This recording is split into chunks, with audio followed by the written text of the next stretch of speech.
Hello, my name's Scott Wain and I look after the photography club here in Plymouth for Help for Heroes. The resources that you're going to need is anything from a smartphone or obviously one of your top end DSLRs. It depends on what you want to spend really. Today we're going to be taking a portrait photo. Personally like to have a lot of greenery around me. Really harsh sunlight we don't like. Obviously if the model is looking into the sunlight then they're going to be squinting.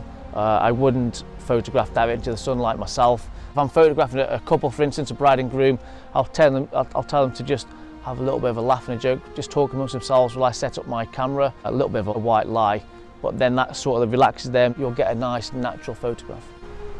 This is what you want to steer clear of, is the automatic, because what you're doing then is you're giving the camera, basically the camera make the decision about the photograph. So you have program mode, shutter priority, aperture priority, but this is the one there, the M. That's the manual. That gives you complete control over the camera. Here where it says 125, this is the shutter speed. So that's 1/25 of a second, which is nice and fast. So if you imagine you press that button, 25th of a second, the curtain opens and it closes really quick. That will give you a nice sharp image. Next thing here where it says 4.0, that is the aperture, and we change that on my camera on this dial by moving this way and that way.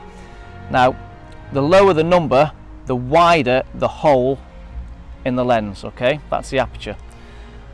I would normally shoot a wedding on f4. That's kind of like my standard setting. That's nice and wide, but on this particular portrait I'm going to shoot this at f2.8. That's as wide as it will go. So what that's going to give me is my model nicely in focus, but it's going to give me a nice soft blurry background. So I will always focus on the lady's eye. So basically in the middle of my screen there is my focal point. I will half press the button, get it focused on the eye, and then simply move the camera down so I haven't got too much headroom and take the shot. Nice gentle smile. Yeah, beautiful. I think the benefit of photography, whether it be portrait or landscape or whatever it would be, I think it's really relaxing. It can get you out of the house. You can go off to some remote locations that you would never normally go to. You can go off with friends, you can share ideas, you can pick up tips off people. If you fancy taking up photography as a hobby, then there are so many photography clubs out there.